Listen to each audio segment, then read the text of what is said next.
नमस्कार। मैं नीति एक बार फिर से स्वागत करती हूँ आप सबका आपके अपने चैनल स्टोरी विद नीति में।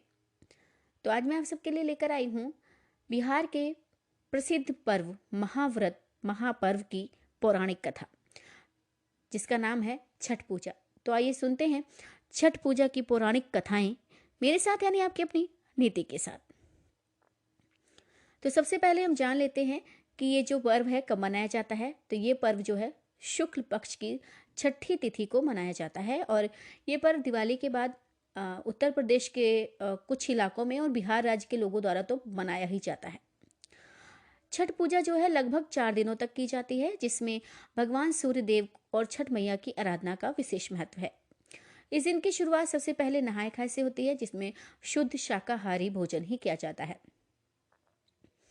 और उसके बाद प्रसाद ग्रहण किया जाता है। और कहा जाता है कि जो माताएं और महिलाएं छठ पूजा का व्रत रखती हैं उनकी संतान को दीर्घायु मिलती है और कुछ लोग छठ पूजा का व्रत संतान प्राप्ति के उद्देश्य से भी रखते हैं। तो आइए सुनते हैं इसकी कथा को। सबसे पहली कथा है, सबसे पहली मान्यता है, उसको सुनते हैं। तो हिंदू धर्म की जो धार्मिक मान्यताओं के अनुसार कहा जाता है कि छठ मैया को भगवान सूर्यदेव की बहन माना जाता है या कहा जाता है, जो मुख्यतः मनुष्य की संतानों की रक्षा करती हैं और उनको लंबी आयु का वरदान देती हैं। धार्मिक पुराणों में छठ देवी के 6 रूपों का वर्णन मिलता है, जिसमें इन्हें मातृ देवी की उपाधि दी गई है। जानकारी के लिए बता दें कि नवरात्रों के दिनों में छठी तिथि को जिन कात्यायनी देवी की आराधना की जाती है उन्हें ही छठ पर्व के दौरान छठी मैया के तौर पर पूजा जाता है। तो इसके पीछे की अब कथा सुनते हैं। एक बार राजा और रानी थे, जिनका नाम था प्रियव्रत और मालिनी। तो भाई कई सालों से दोनों को संतान का सुख प्राप्त नहीं हुआ था और जिसके कारण से वे दोनों काफी परेशान रहा करते थे। तो एक बार वो इसी परेशानी के चलते उन्होंने महर्षि कश्यप के बारे में सुना और वहां वो गए, उनसे पूछा कि महाराज हमें कोई ऐसा उपाय बताइए जिससे हमें पुत्र जो है संतान की प्राप्ति हो।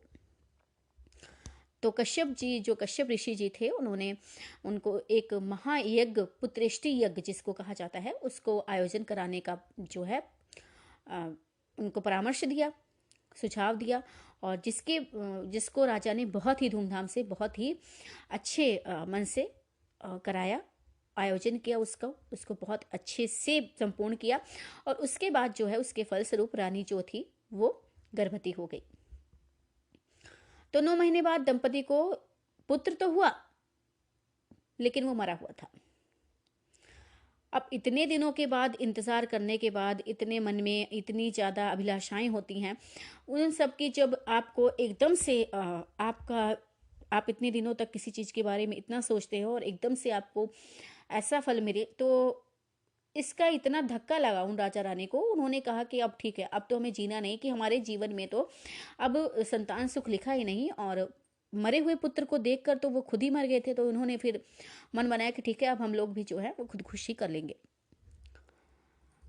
तो लेकिन जैसे ही वो खुदकुशी करने चले, उन्होंने सोचा, वो जा रहे थे, तब उन्हें अपने सामने एक जब वो अपने आप को मारने का प्रयास कर रहे थे, तो उनके सामने एक बुढ़िया जो है, माता जी एक बुढ़िया के रूप में प्रकट होती हैं और उनसे पूछते हैं कि बेटा तुम क्या करने जा रहे हो और क्यों कर रहे हो। तो वो बताते हैं कि ऐसी सी बात है और हमें जीने का कोई मतलब नहीं, कि हम अपने पुत्र को अपने सामने मरा हुआ देख के अब हम एक तरह से मर ही चुके हैं, तो अब तो बिल्कुल नहीं जी पाएंगे।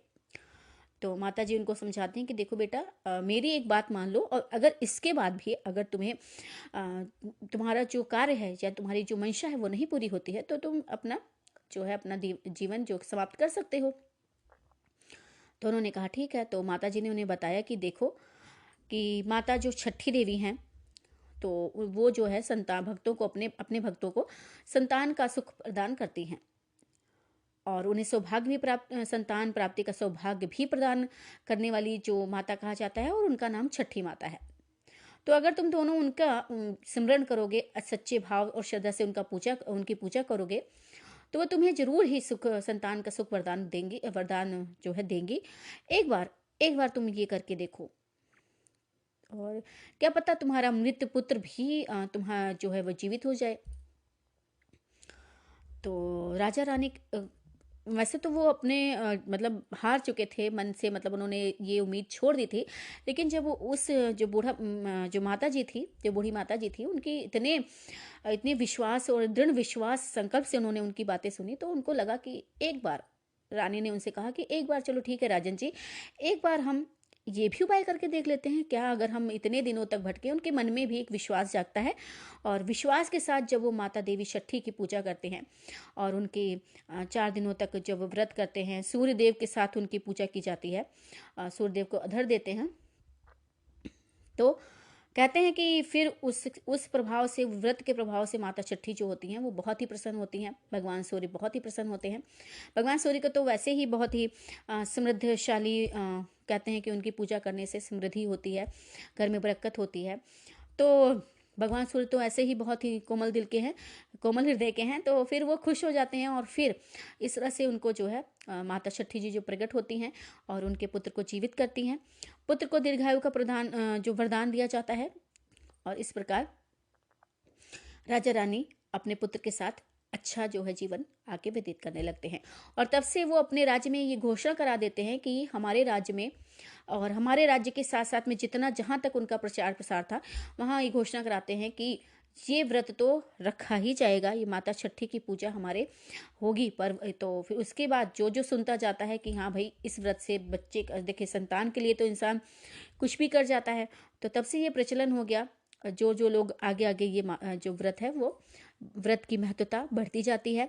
जिनको जिनको पता लगता जाता है कि हाँ माता जी अब जो है वरदान पुत्र रत्न देती हैं और संतान को सुखी रखने के लिए सहायक हैं, तो भाई आगे आगे व्रत बढ़ता जाता है। और कुछ इस प्रकार ये कथा थी, और तब से कहते हैं कि छठ पूजा का पर्व जो है वो हर्षोल्लास से मनाया जाने लगा।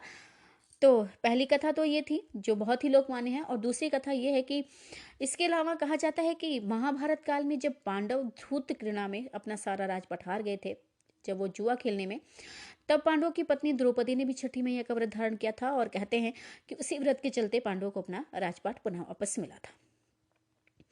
इसके अलावा कहते हैं कि क्या कहते हैं कि जो इसकी जो शुरुआत हुई है भगवान सूर्य की आराधना करने की और जो पूजा करने की, वो महाभारत काल में तब से हुई थी जब से जो कर्ण जी हैं, जो सूर्यपुत्र कर्ण थे, पहले तो उन्हें पता नहीं था, लेकिन तब भी वो सूर्य भगवान की बहुत ही आराधना करते थे। वो हमेशा नदी में खड़े होकर जो भगवान सूर्य की आराधना संध्या, सुबह और शाम जो है करते थे, और इसी के कहते हैं, इसी के पर जो है, इसी के मतलब प्रभाव से उन्हें जो है एक बहुत ही आगे चल के बहुत ही उम्दा योद्धा जो है वो बने थे। तो ये भी मान्यता है। और इसके अलावा बस पर्व से 2 दिन पूर्व जो इसकी विधि विधान है वो कुछ इस तरह है कि पर्व से 2 दिन पूर्व चतुर्थी पर स्नान आदि से निवृत्त होकर भोजन किया जाता है, और इसकी पूजा जो है नहाए खाए, जिसको नहाए खाए कहा जाता है।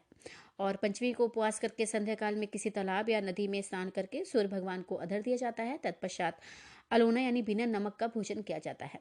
छठी के दिन प्रातःकाल स्नान आदि के बाद संकल्प लिया जाता है, और उसके बाद जो भी मंत्र हैं वो उच्चारण किए जाते हैं। पूरा दिन निराहार और निर्जला व्रत रहकर पुनः नदी या तालाब में जाकर स्नान किया जाता है और सूर्यदेव को अर्घ्य दिया जाता है। अर्घ्य देने की भी एक विधि होती है। एक बांस के सूप में केला और अन्य फल, अलोना, प्रसाद, ईख आदि रखकर उसे पीले वस्त्र से ढक दें। तत्पश्चात दीप जलाकर सूप में रखें और सूप को दोनों हाथों में लेकर जो है मंत्र का जो भी उच्चारण होता है उसे करते हुए 3 बार अस्त होते हुए सूर्यदेव को अर्घ्य दें। तो इस प्रकार जो है व्रत वो संपन्न होता है। और छठ पर्व में मंदिरों में पूजा नहीं की जाती है, और ना ही घर में कहते हैं कि साफ सफाई की जाती है, ऐसा कहा जाता है, बाकी पता नहीं। तो पर्व से 2 दिन पूर्व यही सब जो है वो होता है।